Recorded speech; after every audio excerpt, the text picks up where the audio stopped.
Tuhan, ini bukan hanya sekedar nyanyian yang keluar dari mulut kami, tapi ini kerinduan setiap kami.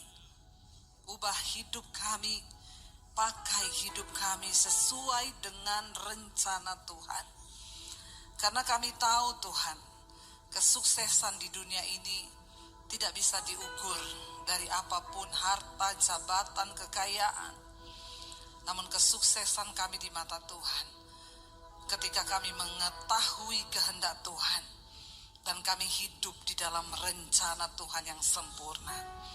Karena itu setiap kami ada di tempat ini pada sore hari ini, kami rindu kebenaran firman-Mu mengubah cara pandang kami. Kebenaran firman-Mu dapat mengubah hidup kami agar kami semakin mengerti kehendak Tuhan dalam hidup kami. Urapi hamba-Mu yang tidak ada apa-apanya Tuhan. Kuasa Roh Kudus-Mu yang mengurapi setiap kami sehingga kami mengerti rahasia firman-Mu. Segala pujian, hormat, kemuliaan hanya bagi Engkau di dalam nama Yesus. Yang percaya Tuhan di tengah kita memberkati kita. Mari katakan bersama. Amin. Tepuk tangan buat Tuhan Yesus. Iya, silakan duduk Bapak Ibu yang terkasih. Shalom. Bagaimana kabarnya? Luar biasa. Terima kasih buat Bapak Gembala, Pak Yusuf, Ibu dan Pak Kaleb, seluruh jemaat yang mempercayakan pelayanan ini kepada saya. Ya, kita bersyukur ya. Hari ini temanya adalah ya, yang pahit itu yang menyembuhkan, yang memulihkan kita. Saudara, yang namanya manusia itu pasti tidak mau mengalami yang pahit. Amin apa amin? Saudara lebih suka yang manis atau yang pahit? Dalam hidup ini saudara mau yang manis atau yang pahit? Ya, jangan kebanyakan yang manis, nanti diabetes. Yang manis itu bahaya, beracun. Yang pahit ya itu tidak enak, tetapi itu obat yang menyembuhkan. Amin. Ya, daun pepaya itu tidak enak, pahit, tapi khasiatnya banyak. Saudara makan sayur pare itu tidak enak, pahit, tapi khasiatnya banyak. Ya, bahkan obat segala macam yang pahit itu tidak enak. Saudara, di hidup ini kita pun sama. Kita mau menikmati hanya yang manis-manis saja. Siapa manusia yang mau pergumulan? Siapa orang yang ingin mengalami masalah di hidupnya? Kita ingin rumah tangga kita beres. Kita ingin pekerjaan kita beres. Kita mau pelayanan kita beres. Dan saya yakin tidak ada satupun dari saudara yang berdoa, Tuhan, halangi pekerjaanku Tuhan. Ada yang berdoa begitu? Tuhan, batalkan bisnisku Tuhan. Enggak ada orang yang berdoa seperti itu. Kita semua berdoa mengharapkan yang baik yang terjadi di hidup kita. Tapi percayalah saudara, engkau mau atau tidak, seringkali Tuhan akan mengizinkan yang pahit itu datang. Kita enggak pernah minta yang pahit itu datang. Tapi masalahnya, kita ini manusia enggak mau diproses. Tapi Tuhan kita, Tuhan yang mencintai proses. Kalau kita nggak sesuai dengan cara kerjanya Tuhan, makanya banyak orang murtad. Banyak orang nggak mau lagi percaya Tuhan. Banyak orang yang imannya kandas di tengah jalan. Kenapa? Karena cara pikirmu, cara pandangmu dengan cara pandangnya Tuhan berbeda. Kita pikir masalah itu malah petaka. Kita pikir masalah itu tidak enak, tidak baik. Tapi percayalah saudara, di dalam Alkitab, semua orang yang dipakai Tuhan, mereka diproses. Siapa yang mau dipakai Tuhan? Yang mau dimuliakan? Angkat tangan. Berarti saudara juga mau siapa yang mau diproses? Angkat tangan. Mulai turun, tidak semua lagi. Ya. Orang Kristen hanya mau yang enak. Saudara, ketika Tuhan memberikan mimpi besar kepada Yusuf, lalu Yusuf menceritakan mimpi itu kepada keluarganya. Apakah keluarganya senang dan mendukung dia? Mereka bilang, wow, hebat kau Yusuf. Ya, engkau luar biasa dipakai Tuhan. Oh ya, ayo kita sama-sama dukung mimpimu. Seperti itu? Enggak. Waktu Yusuf menceritakan mimpinya, pandangannya saudara-saudaranya ngomong apa? Sombong banget.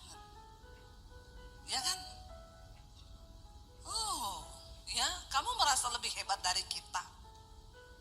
Lihat aja kamu, apa yang terjadi? Mereka mencoba membunuh Yusuf, bukan hanya membunuh mimpinya, tapi mereka mencoba membunuh Yusuf. Tadinya mereka mau masukin dia ke dalam sumur, lalu mereka pikir, rugi banget ya kita masukin dia ke dalam sumur, kita gak dapat apa-apa. Jual aja supaya dapat duit. Ya, zaman sekarang bahaya saudara. Sering kali demi keuntungan, orang tuh rela mencelakai teman, sahabat, bahkan saudara sendiri. Itu terjadi. Tapi kita lihat bahwa semua pun itu Tuhan izinkan untuk menjadikan kita ini dibentuk, diproses menjadi lebih indah. Ketika Yusuf mendapat mimpi dari Tuhan, apakah langsung dia bilang gini, Tuhan oke, saya terima mimpi itu, mulai sekarang hidupku enak karena aku dapat visi besar dari Tuhan. Begitu? No. Ketika kita mendapat visi besar dari Tuhan, saat itulah bersiaplah engkau untuk diproses. Makanya kalau ada orang Kristen datang sama saya, Bu, berat banget yang saya alami sekarang. Saya bilang, wow, puji Tuhan. Berarti engkau berharga di mata Tuhan. Makanya Tuhan izinkan kau diproses. Saudara, cara kerjanya Tuhan itu selalu diproses dulu baru dimuliakan. Tapi semua orang Kristen maunya cepat-cepat dimuliakan. Jalan pintas. Tapi Tuhan gak seperti itu. Kita harus melalui proses. Yusuf difitnah, di rumah Potifar, di penjara, dia masuk penjara. Ya, tapi kita tahu bersama, bagi Tuhan, Yusuf tidak ada cara lain untuk engkau menuju istana raja. Pintu penjara adalah jalan untuk Yusuf menuju ke istana raja. Semua proses kepahitan yang kita alami, mungkin itu jalan Tuhan, saudara. Makanya jangan terburu-buru. Saya itu kalau orang datang, Bu, saya ada masalah, Bu, doakan saya. Doakan apa? Biar cepat selesai. Enggak. Saya tidak akan berdoa supaya masalahmu cepat selesai.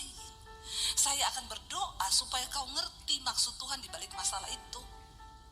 Kalau kau sudah ngerti, bagi Tuhan menyelesaikan masalahmu itu hanya semudah dia berfirman. Tapi bagi orang Kristen itu, ya, banyak yang gak mau, gak sabar. Saya bilang, kalau kamu bikin jalan pintas lewat masalah ini, bisa banget, bisa. Kamu minta tolong, kamu punya kenalan, orang hebat, kamu punya koneksi. Tapi engkau akan mengalami ini lagi. Gak tahu bulan depan, tahun depan akan sama persoalanmu. Engkau gak akan pernah lulus, kenapa? Karena kau tidak mengerti kehendak Tuhan di balik masalah itu. Saya punya teman saudara, dia pengusaha, banyak duit. Setiap kali ada masalah gampang, tinggal panggil koneksi, telepon sana sini, beres. Ketika dia mendengar khotbah saya, dia bilang, aduh Ibu Debbie, kita harus mengandalkan Tuhan ya. Iya. Hari-hari ini dia telepon saya, Bu, ini sebenarnya Bu, saya telepon si A si B, beres nih masalah saya Bu. Tapi saya dengar khotbahnya Ibu, tapi kok gak beres-beres ya Bu? Saya bilang, Bapak mau coba tolong diri sendiri? Silakan kalau Bapak mau pakai cara lama. Pak, orang itu kalau mau dimurnikan Tuhan, Pak, memang berat, Pak. Sampai kedaginganmu tuh menjerit, berteriak. Dia bilang, sampai anak saya, buah saya bilang begini, Bapak kok sekarang jadi begini ya Pak? Jadi tolol? Saya bilang, memang orang itu melakukan firman, kelihatannya tolol. Tapi disitulah engkau mulai mengandalkan Tuhan. Jangan pakai cara lama. Engkau akan mengalaminya lagi dan lagi dan lagi. Saya bilang, karena itu saya melihat Bapak ini pengusaha sukses, tapi engkau gak pernah menikmati kekayaanmu. Karena engkau selalu pakai cara manusia, engkau gak pernah mengandalkan Tuhan. Ya, berat saudara. Kita lihat Daud, ketika Daud diurapi menjadi raja di umur belasan tahun, maka di situ dia juga mulai masuk dalam proses. Dia dibenci sama Saul. Musuh terberat Daud dalam hidupnya bukan orang Filistin, bukan orang Amalek. Siapa musuh terberat Daud dalam hidupnya? Saul, yang adalah rajanya sendiri. Orang yang dekat di hatinya. Orang yang dianggap diurapi Tuhan. Yang kedua, siapa musuh terbesar Daud di dalam hidupnya? Bukan orang Filistin, bukan orang Amalek, tetapi Absalom, anaknya sendiri. Tidak mudah bagi Daud seorang yang diurapi Tuhan. Dia harus menghadapi kenyataan di mana anaknya pun memberontak terhadap dia. Enggak jaminan saudara seorang hamba Tuhan lalu anaknya juga nurut. Kita kan nggak bisa mengontrol semua orang. Ya, ketika Daud menghadapi Absalom saudara, dia harus melarikan diri ke padang gurun. Dia harus melarikan diri menyeberangi sungai. Cuma gara-gara apa? Tiba-tiba Absalom merebut tahtanya dan mengusir Daud dari istana. Bahkan ingin membunuh Daud yang adalah ayahnya sendiri. Dan akhirnya ketika Daud melarikan diri, 2 kali Tuhan beri dia kesempatan untuk bisa bunuh Absalom saudara.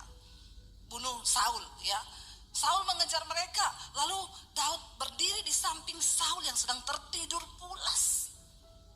Anak buahnya bilang, "Raja, firman Tuhan digenapi bahwa Tuhan mengirimkan musuhmu di hadapanmu. Hari ini habisi dia. Aku akan tikam pedangku ke dalam lambungnya."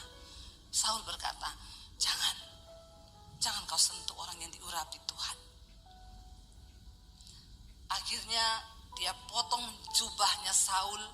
Dia bawa itu sebagai tanda. Ketika besoknya dia berteriak kepada Saul, "Saul, aku ada kesempatan untuk mengambil nyawamu. Ini ujung jubahmu. Tapi aku tidak menyentuhmu karena nyawamu berharga di mataku."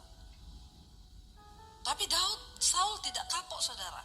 Dia terus mengejar Daud untuk membunuhnya. Enggak main-main penderitaan yang Daud alami. Sampai waktu yang kedua kali pun Saul tertidur. Daud berdiri di sampingnya.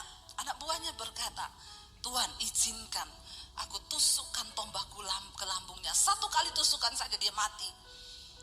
Daud berkata, "Kalau memang Saul akan mati, maka dia akan mati karena dia menemukan ajalnya. Karena Tuhan yang mengambil nyawanya, tapi bukan tanganku yang mengambil nyawanya." Berat gak bagi Daud? Berat. Dia mengalami kepahitan. Dia lari meninggalkan semua kenyamanannya. Tapi ketika dia punya kesempatan untuk membunuh, dia seperti orang bodoh saudara. Gak bisa melakukan apa-apa karena ketaatan kepada Tuhan. Kalau hari itu, hari pertama kali mereka dapat membunuh Saul, dan Daud menyuruh anak buahnya membunuh, kira-kira selesai gak masalahnya? Selesai hari itu. Daud bisa langsung dilantik menjadi raja. Tapi Daud gak melakukan itu. Sampai akhirnya Alkitab berkata, akhirnya Saul berperang melawan orang Filistin. Sementara Daud ada di persembunyian. Pada akhirnya orang Filistin mengalahkan tentara bangsa Israel. Lalu Saul ketakutan dan dia melihat semuanya dibantai mati oleh orang Filistin. Lalu Saul berkata kepada anak buahnya, "Tikam aku dengan pedangku. Bunuh aku sebelum orang Filistin mengejarku." Karena mereka sangat-sangat bengis orang Filistin itu. Aku tidak mau dipermainkan oleh mereka. Tapi anak buahnya berkata, "Tidak, aku tidak akan pernah membunuh engkau tuanku raja." Dan apa yang Saul lakukan? Dia tancapkan pedangnya ke tanah. Dia jatuhkan tubuhnya di atas pedangnya sendiri. Saul mati bunuh diri. Tapi bukan Daud yang membunuhnya. Saudara, ketika Daud bebas dari Saul, dia diangkat menjadi raja. Anaknya Absalom memberontak terhadap dia. Absalom mengejar Daud. Bayangkan saudara, musuh terbesar Daud bukan orang Filistin, bukan orang Amalek, tapi orang yang terdekat dengan dia. Dia lari saudara menyeberang sungai ke padang gurun. Daud melarikan diri dari kejaran anaknya.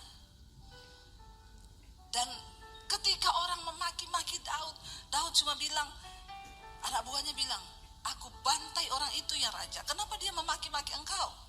Ketika Daud sedang dalam pelarian dikejar Absalom, Simei datang dan berkata, "Syukur kamu raja. Kamu kena tulah dari Tuhan.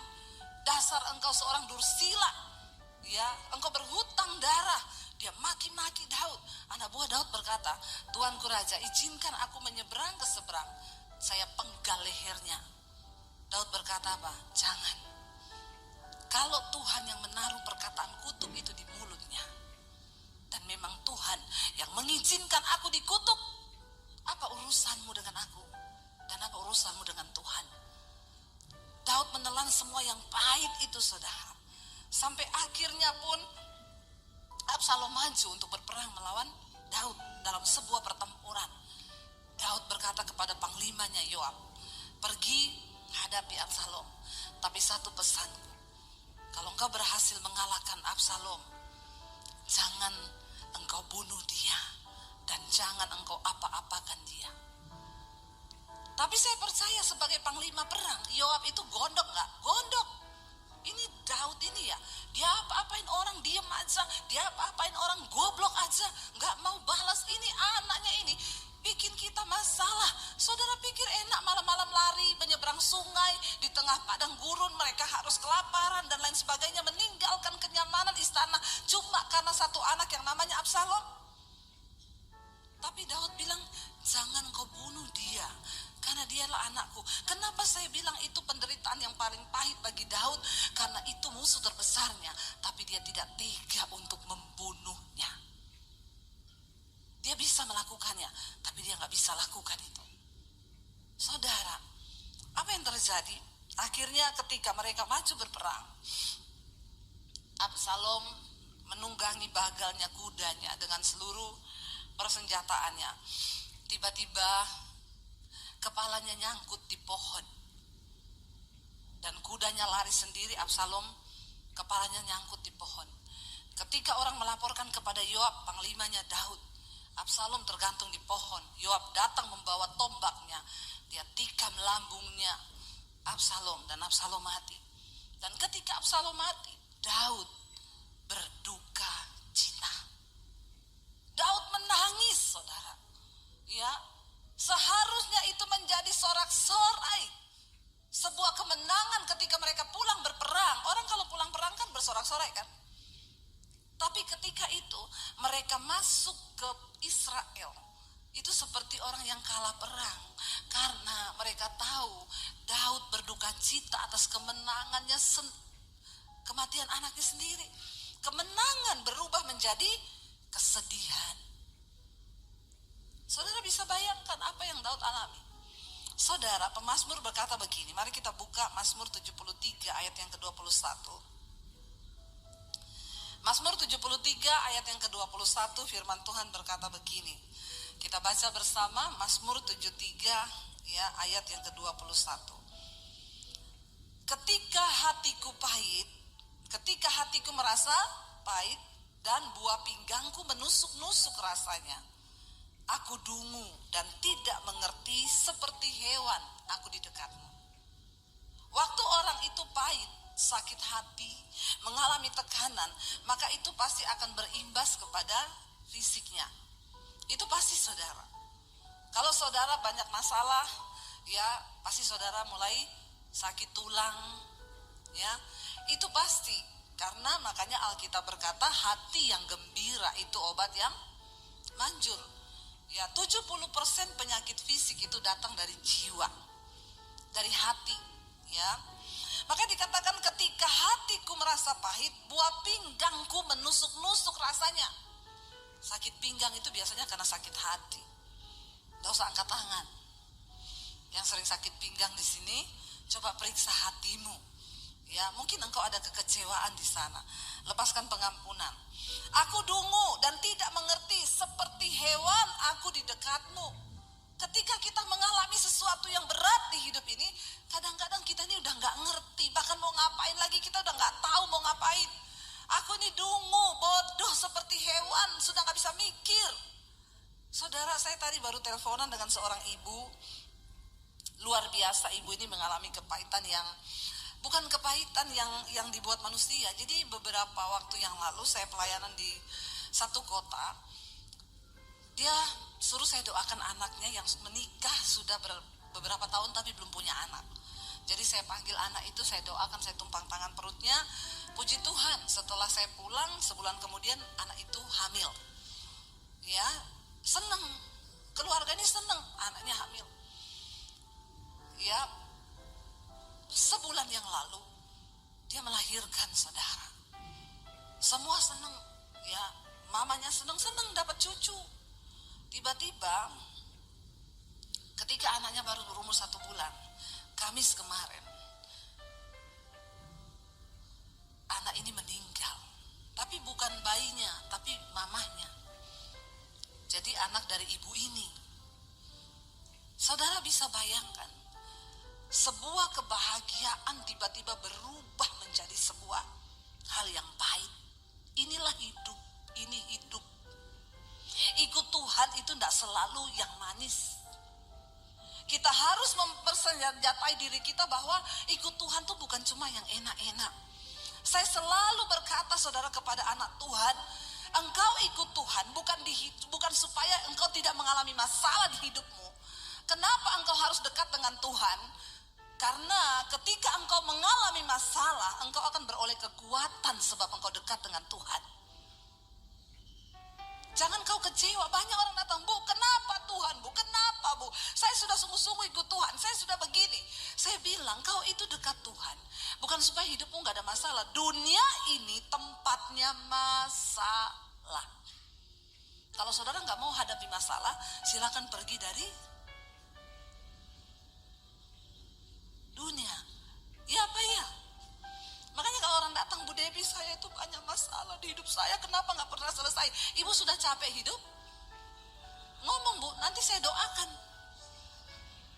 Karena hanya di dunia orang mati, tidak ada masalah. Selama kita hidup pasti ada masalah. Tapi jangan cari-cari masalah buat lo. Jangan cari masalah. Karena hidup ini kita lurus-lurus aja banyak masalah. Kemalangan orang benar itu banyak. Orang benar loh, kemalangannya banyak saudara. Makanya jangan suka menghakimi juga. Kalau ada orang dalam masalah itu ada dosa, itu pasti ada gini. Enggak, sering kali Tuhan izinkan yang pahit. Saya ingat dulu kami satu keluarga tabrakan saudara. Mau pelayanan ke Anyer, di mobil kita nyanyi lagu rohani loh. Ku diberi kuasa dari Raja Mulia. Suami saya nyetir, anak saya 3 di belakang, saya di depan. Saya pakai suara 1, suami suara 2, bagi suara kita di mobil. Kurang apa? Mau pergi kita berdoa loh, Tuhan sertai perjalanan kami. Segala roh maut kecelakaan kami patahkan, hancurkan dalam nama Yesus. Pas kita mau exit tol di Cilegon, itu udah mau keluar. Suami saya bangunin saya, siapin uang tol, waktu itu belum pakai kartu. Saya lagi ambil di tas begini, saya tidur, anak-anak semua tidur di belakang. Saya lagi ambil duit begini, tiba-tiba saya dengar suami saya bilang, Tuhan Yesus tolong.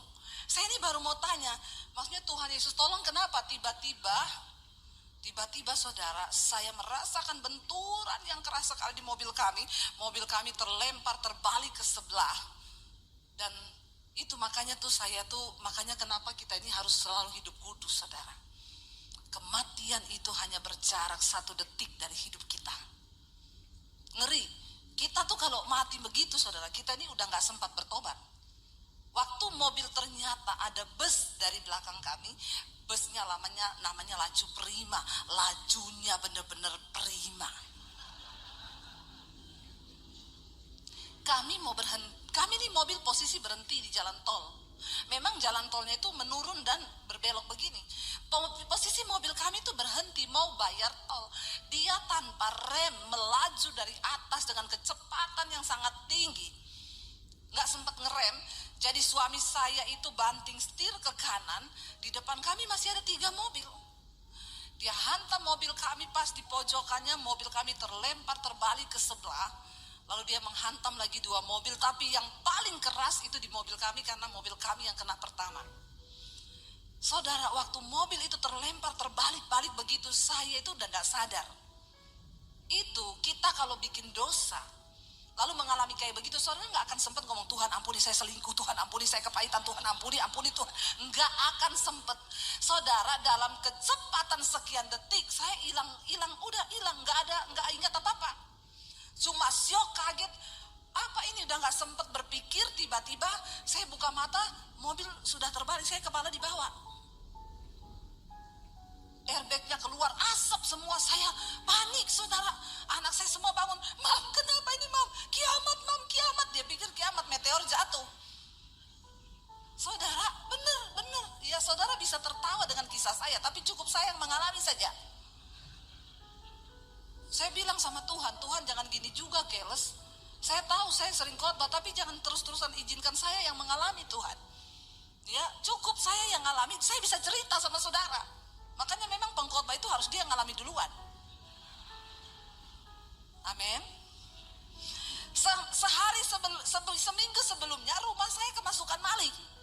Itu kejadian, saudara tahu, hari-hari itu saya ini tiba-tiba sama Tuhan disuruh baca kitab Ayub. Tapi saya nanti aja. Akhirnya minggu itu kami kerampokan rumah kami. Semua barang yang berbau elektronik itu Apple semua hilang. Jadi kita total hampir 100 juta itu hilang. Dan gak enak banget, saudara. Kayaknya saya mau bersaksi itu ya enggak enak gitu loh. Kadang kan kita lebih enak tuh kalau bersaksi, saudara, rumah saya dimasukin maling.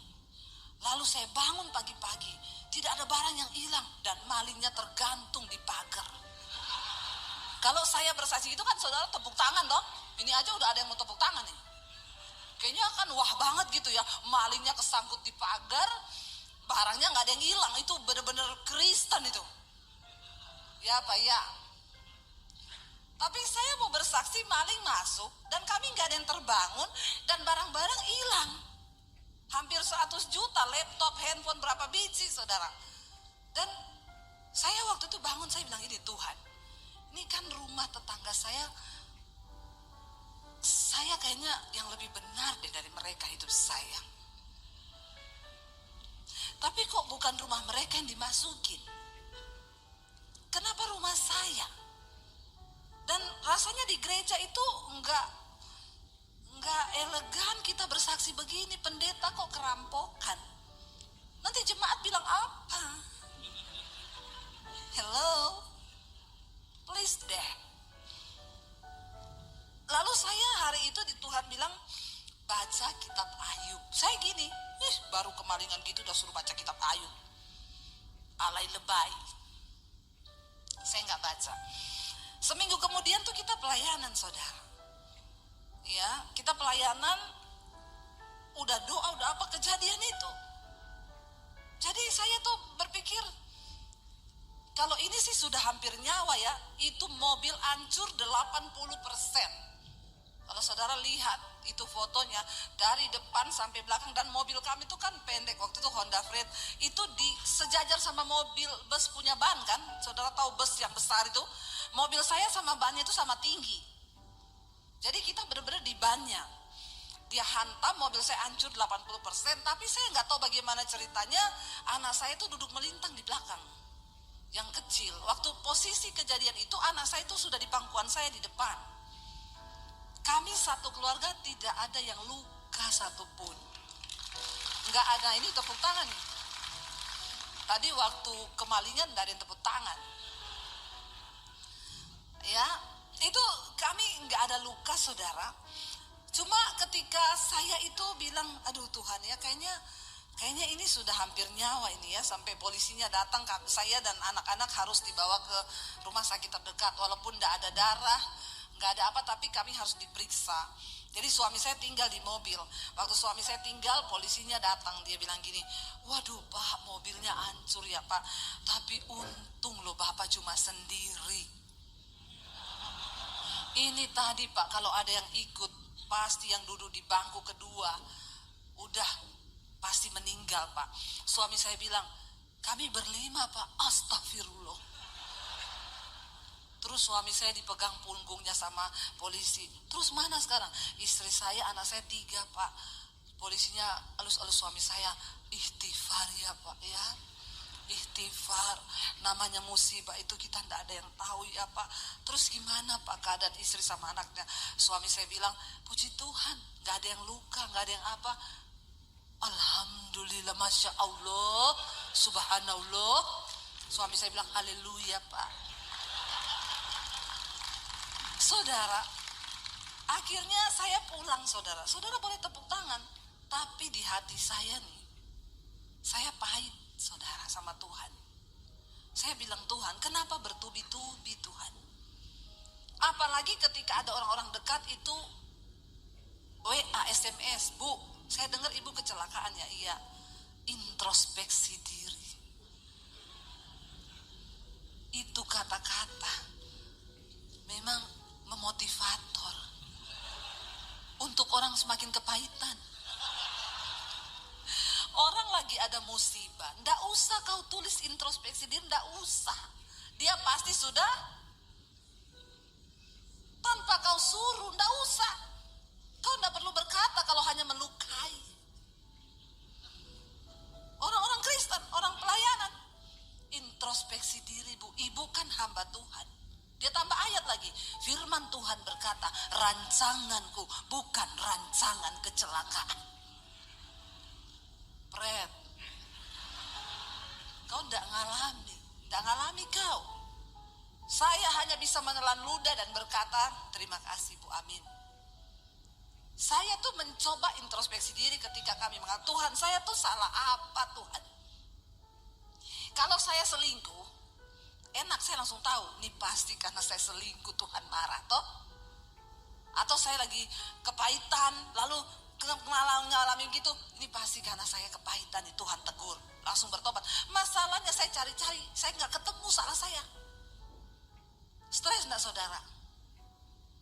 Saya pahit sama Tuhan. Kenapa engkau permalukan aku Tuhan? Aku nih hamba-Mu loh. Seolah-olah engkau meninggalkan saya. Iblis bilang, di mana Tuhanmu? Sekarang kau dicerca semua orang. Bertubi-tubi saudara yang datang. Lalu akhirnya puji Tuhan, ya kami nggak mengalami apapun. Kami akhirnya berdoa, saya telan sendiri, ya. Ketika kami mengalami itu juga banyak yang menjauh, dipikir kita ini orang kena kutuk. Bertubi-tubi.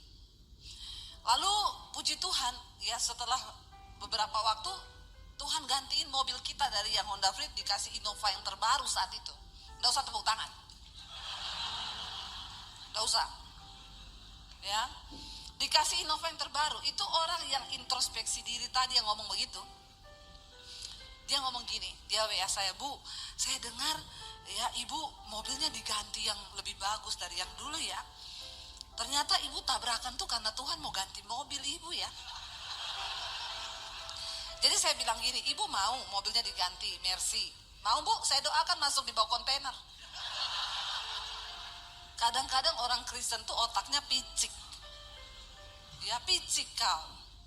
Semua hanya diukur dari berkat Tuhan. Semua hanya diukur dari sesuatu yang manis. Ada begitu banyak hal yang saya dapatkan saudara. Waktu saya baca kitab Ayub itu, akhirnya saya baca itu Ayub, saya baru tahu Tuhan apa yang saya alami ini gak ada apa-apanya dengan apa yang Ayub alami. Saya nangis waktu itu sama Tuhan. Dan saya harus merasakan itu semua.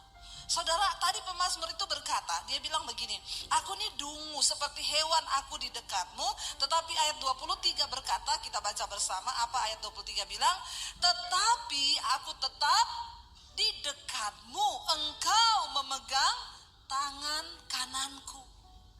Ayat 24 berkata, dan nasihatmu, engkau menuntun aku, dengan nasihatmu engkau menuntun aku, dan kemudian engkau mengangkat aku ke dalam kemuliaan. Walaupun pahit hari ini engkau alami, pastikan engkau tetap berada dekat dengan Tuhan. Sekalipun kau gak ngerti, aku dungu Tuhan, aku gak ngerti. Saya tadi teleponan dengan ibu yang anaknya itu meninggal. Dia nangis, saya bilang, ibu saya turut bersimpati. Tapi Bu, jangan pernah berkata Tuhan tidak baik. Dia bilang, iya Bu Debbie, saya tidak menyadari, saya nggak nyangka terjadi seperti ini. Ibu, Tuhan baik. Iya Bu, Tuhan baik Bu. Saya banyak introspeksi diri saya Bu. Saya harus lagi lebih mendekat kepada Tuhan. Banyak hal yang saya bertobat dalam hidup ini. Wow, puji Tuhan, itu yang membuat hati saya senang karena dia nggak jauh, tidak lari menjauh. Saudara, mari kita lihat bersama, kita cepat saja Yesaya 38. Ketika Hizkia divonis mati sama Tuhan, dia sakit. Dia berkata begini saudara, Yesaya 38 ayat 15. Apakah yang akan kukatakan dan kuucapkan kepada Tuhan? Bukankah dia yang telah melakukannya? Aku sama sekali tidak dapat tidur karena pahit pedihnya perasaanku. Orang itu kalau pahit pedih memang susah tidur saudara. Iya enggak? Saudara ngalami enggak yang susah-susah tidur hari-hari ini? Banyak pikiran, ya, banyak pergumulan, memang tidak bisa dipungkiri. Apalagi divonis mati. Ya kita sakit kepala aja nggak bisa tidur. Aduh jangan-jangan ini saya ada tumor di kepala. Aduh jangan-jangan ini udah nggak bisa tidur tuh. Ya itu pasti pahit pedih perasaanku. Aku nggak bisa tidur dia bilang. Lalu ayat yang ke-16, ya Tuhan. Tapi dia bilang apa yang bisa kukatakan? Karena semua Tuhan yang melakukannya. Tapi ayat 16 dia bilang, ya Tuhan, karena inilah hatiku mengharapkan Engkau. Tenangkanlah rohku. Buatlah aku sehat. Buatlah aku sembuh. Minta kepada Tuhan supaya dia tenangkan rohmu. Sepahit apapun keadaan yang bergejolak di luar engkau, kalau di dalammu itu tenang, maka engkau tidak akan terpengaruh dengan apa yang ada di luar. Dan ayat 17 di sana bagus, dia tulis, kita baca bersama 1, 2, 3. Sesungguhnya penderitaan yang pahit menjadi keselamatan bagiku. Engkaulah yang mencegah jiwaku dari lubang kebinasaan, sebab engkau telah melemparkan segala dosaku jauh dari hadapanmu. Ternyata penderitaan yang pahit itu dapat apa? Menyelamatkan jiwa kita. Makanya jangan selalu benci kepada proses yang Tuhan kerjakan. Banyak orang yang akhirnya sekarang berkata gini, saya bersyukur Bu, untung saya diproses. Kalau nggak diproses, maka saya tidak akan melihat kemuliaan Tuhan. Kalau saya nggak diproses, saya tidak pernah tahu rencana Tuhan. Saudara, di hidup ini kita akan mengalami banyak hal yang bahkan kita enggak terbayang. Siapa yang terbayang, saudara? Ibu tadi lagi seneng punya cucu, baru lahir. 1 bulan cucunya, anaknya meninggal. Siapa yang tahu itu akan terjadi? Tapi inilah hidup. Saudara mau atau tidak, seringkali yang pahit itu Tuhan izinkan. Tapi kenapa kita harus selalu dekat dengan Tuhan? Bukan supaya kita tidak mengalami yang pahit, supaya kita beroleh kekuatan ketika Tuhan izinkan proses itu datang. Mari kita bangkit berdiri bersama. Kita mau bilang sama Tuhan, Tuhan seringkali jalan hidup ini tidak terselami. Tapi kami butuh penyertaan Tuhan dalam hidup ini. Supaya yang pahit itu di dalam penyertaan Tuhan menjadi sesuatu yang menyembuhkan jiwa kami. Tolong kami tetap taat Tuhan di dalam segala perkara. Kita mau bilang di hadapan Tuhan, penyertaan-Mu sempurna Tuhan. Bahkan rancangan-Mu itu penuh damai di hidup kami.